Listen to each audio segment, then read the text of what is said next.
All right, we are back for another week. As always, my name is Andy Lack. I am joined by Geoff Fienberg to talk through the 3M Open. Major season's over. Big exhale from all of us in the golf community. 260 days until the Masters. A little bittersweet, but we got a little meat left on the bone as we head down the stretch run and back to the States this week in Minnesota. Yeah, a major season ending is always sad. It's like a demarcation point on the sporting calendar. Kind of makes you miss the old schedule, but there's still events. There's still big tickets to be had here. So we'll keep giving her. Speaking of big tickets to be had, before we dive into the odds board for the 3M Open, want to promote a quick contest that we are doing over at Odds Checker and Golf Monthly for that matter. We are giving away $10,000 for the 3M Open. For the chance of taking it home, you have to correctly predict the top 5 at the 3M Open in order to win the grand prize. There's a link in the description of this video to enter. Geoff, do you have any early leans for like your top three exacta? My top 3 exacta. Probably the 3 guys I give you at the end of the video because I'm picking them to win. Although I understand there's a wild card element and it's a big ask. It's a free 10,000, no risk to enter. So smash the like and hit the link in the description to get yourself into the contest. Scrolling through the odds checker grid right now, Tony Finau is the favorite. Should he be the favorite, Geoff? Because we get Tony Finau and then it goes right into Cameron Young, Sung J M, Hideki Matsuyama. We get a little bit of a drop off before we get into the mid 20s, but we have Finau as the defending champion here, sitting at around 12-ish, 14-1. I don't like Tony Finau at 12 or 14-1. And Andy, this is going to sound really weird in a golf context because it's not a major championship, but I have a future on the 3M Open and I'd have one next week for the Wyndham. But in the offseason, a lot of books were offering these repeat champion tickets. And a lot of people have it and brought to my attention, they were offering Tony Finau 20-1 to win the 3M. And at Christmas time, I'm like, that number seems insane. The field's going to be horrible. It's Tony Finau. So I bet it. I have 20-1 on Tony Finau. And I got to tell you, now that we're here, I really don't like it, even at 20-1. But I do own it. The week after a major, I like picking really good players who are super motivated. They haven't won in a really long time. I'm not picking Justin Thomas. I didn't think about it. Or there's a reason. There's a reason they want to pick it off. We saw Ricky do it. We saw Jason Day do it. I know that wasn't necessarily before the majors, but I do like hyper motivated. Jason Day's was actually before, but I just like hyper motivated players if I'm laying those sorts of prices near the very top. And I'd be honest, I'm not pulling the trigger, but it would be either Sung J M or Cam Young would strike that box for me. And based on how deep Cam Young ran at the weekend, that's a guy I don't really know if I want to invest in either. Yeah, I was going to ask you a similar question. How much are you factoring in guys that were relevant at the Open Championship? And obviously majors take a lot more out of guys in regular weeks. You throw I think it's an 8-hour time difference. Not that most of these guys at the top of the board aren't flying privately back, but how much are you factoring guys that played in the Open Championship, maybe went deep into the weekend, had a contending performance like a Cam Young versus somebody that either missed the cut or who knows, maybe even played the Barracuda last week? Yeah. So, I mean, that is a loaded question, but in general, I'd like to fade them entirely, like blind. I am just fading you. Cam Young, though, it's a dichotomy of this field is so weak. And if he's actually back to inform Cam Young doing what he does really well, the course should set up perfectly for him. But I wasn't able to pull the trigger. Out of the US Open and the PGA Championship, Andy, I believe we had elevated events. And Colonial wasn't elevated, but the field was stacked. Travelers was elevated out of the US Open. We had 100-1 plus winner in Keegan Bradley because I don't know, all those top guys, maybe they're right for the pick in the week after a major. That being said, there aren't really many here. So it's a weird conversation, but we've only seen a super chalk Finau win here. And other than that, 100-1 bombs. We'll see how that helps people's card construction. Speaking of the motivation thing that you touched on a little bit earlier, I do think there's this added wrinkle of intrigue this week as it pertains to the Ryder Cup being less than 60 days away. Like, of Finau, Cameron Young, and Justin Thomas, two of those guys are probably going to make the team, and one, if not maybe two, are not going to make the team. I don't think all three of them are going to make the team. And for once, it actually feels like a somewhat regularly juiceless tournament in the middle of August that doesn't catch a lot of eyeballs has this kind of extra layer this year where these guys are kind of fighting for their lives. Like, Finau is probably in prove-it mode. Justin Thomas is a whole other conversation. But I guess I would ask you, like, what do you need to see out of Justin Thomas to have more confidence in him? Is there a number this week that you would bet him at if he had your interest? I think we both probably agree that 22 or 25 are too low, but how would you evaluate his chances this week? Because, the guy was a late entrant to the field on Friday night. He's probably still the biggest name in the field. We can't get past this range without at least sharing some of our thoughts. I am not in on Justin Thomas. I don't know what the number is. It might even need a 4 in front of it. There's a lot of landmines on this golf course. I think he's probably going to find them. I am shocked. He's here in a desperate attempt. You mentioned Ryder Cup. There's also FedEx Cup. That field got shorter this year. It's only 70 guys. So there's a lot of like desperation, hoping to breed brilliance. I am not looking to invest in it. If I get got or miss it, I'll just have to give Justin all the credit for finding it like that. But I think he's in a real bad place and I ain't investing in it. I would argue, I don't know what sort of head-to-heads. It's crazy to think it's going to be like a Griot versus JT head-to-head. You give me the right head-to-heads. There are very few in this range. I probably wouldn't even still want to pick on them. And I might not even need juice to want to pick on them, Andy. Speaking of the Ryder Cup, the 30s debut with names such as Sepp Straka and Ludwig Aberg. I guess we'll add Cam Davis into that mix, and Gary Woodland and Adam Hadwin and Keith Mitchell and Sahith Theegala. What about this middle tier for you? Who stands out? So I'm really big into this middle tier. And as I mentioned, we've had super bombs and super chalk win here, only 4 runs. I, however, might be betting into the dead zone of the middle of this middle tier. The 40-1s on Cam Davis seem tempting. You could get 45s on Adam Hadwin that I've been swimming around, even going a little north of 50. Nikolai Højgaard could be part of it. And I think there's a conversation to be had on what someone might consider a fair number on Ludwig Aberg, but there are 35s, and I don't know how unfair it is. If it was 45, I would have already smashed it. If it was 40, I probably would have bet it.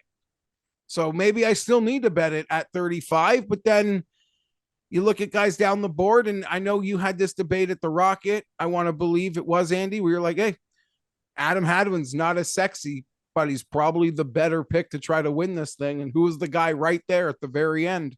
Wasn't Ludwig.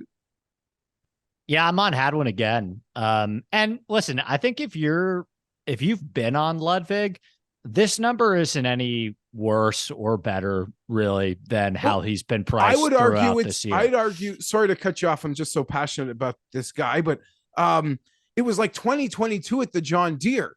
This is a much better course fit. Granted, the field strength's a bit thicker. This is a much better course fit.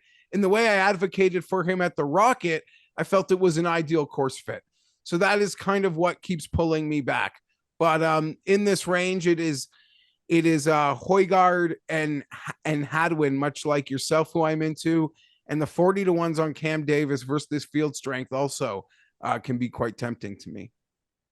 I was kind of prepared. I think Woodland's not totally cooked yet. I was kind of prepared to have some interest in him at what I thought would be 60 or 70-1. I'm a little surprised in how the market's pricing Woodland right now, because he was sneakily kind of hitting the ball pretty well at the Open Championship. He finished like 55th. But I like the way that he was hitting his irons, and he played a lot better on Sunday. The ball striking really kind of improved for him on Sunday. I just might end up being priced out of him at 40. And then the only other guy that I would mention, well, I guess I'll mention two, but Jaeger and Rye are two guys that seem perpetually overvalued every week. But I also do think that my numbers are suggesting that they're both good enough to win at this level. So, those are guys that I have interest in more. If I could get something closer to 45, 50, I saw 42 on Jaeger, which I haven't bid on yet, but those are the only other guys that I would mention in this range before we dive a little bit deeper. Gary Woodland's interesting, and using that odds checker grid, he's as low as 25-1 on Bet365, Andy. What do they know, Geoff? And I'll tell you too, Bet365, they can be pretty sharp sometimes, where they'll like too sharp for their own good. Yeah, sharp for their own good. They'll randomly have better odds than all other books on guys, and then one guy they'll just randomly have way worse odds, and it's like, okay, what do they know about Gary Woodland this week? Yeah, Gary Woodland's the guy Bet365 thinks is winning and doesn't want you betting because it's 25-1. That doesn't make sense. They're usually very much in tune with the market. So if you do want Woodland, it is 40. Jaeger, I bet him when he was pretty popular a few weeks ago, Andy. I've never bet him before. He seems like a lovely player. I just don't think he's for me. I don't know that he's for me. I would probably lean to Aaron Rye, but I don't know. This is a long shot tournament. There's guys 60 and above that have my attention too. Yeah, Jaeger is T12 written all over him. Some of the guys that I'll mention as we dive a little bit farther that I want to get your take on. Glover has been playing some unbelievable golf. I'm always a big Mark Hubbard guy. I worry about his off the tee prowess on this golf course. You mentioned Hojgaard, probably a bit of a letdown spot for Patrick Rogers, although the somewhat wonky ball striking numbers that we have from the Barracuda, he gained like 12 strokes on approach, as did JJ Spawn. So do any of these names, and then Pendrith too. I'd mention Pendrith as well in that mix because he is a little bit of my attention as well. But any of these guys in like the 50 to 100 range that are calling your name. Yeah, so you mentioned it at the end there. You didn't let it escape you. Taylor Pendrith, guy wakes up in July. He's striking the ball beautifully. 66-1 seems to be the high water mark on the odds checker grid. Seems to be a course that should fit him. I have bet Taylor Pendrith this week. And Ryan Fox, another guy in this range that I am looking at. What an incredible performance to overcome that Monday. I will say, so I've mentioned Fox and Højgaard. I am nervous because I probably want a card of guys that even like didn't even make the cut at the Open, like full of them. And I wouldn't have a problem with that one bit, Andy.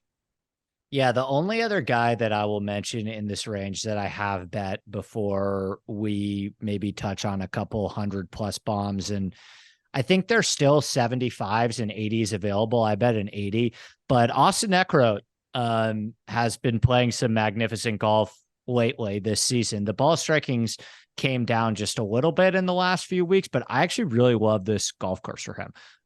This is a Florida golf course in its nature. It was just plopped in the middle of Minnesota, but the three golf courses that have the most water balls on tour by a healthy margin, it's Sawgrass, PGA National, and this place.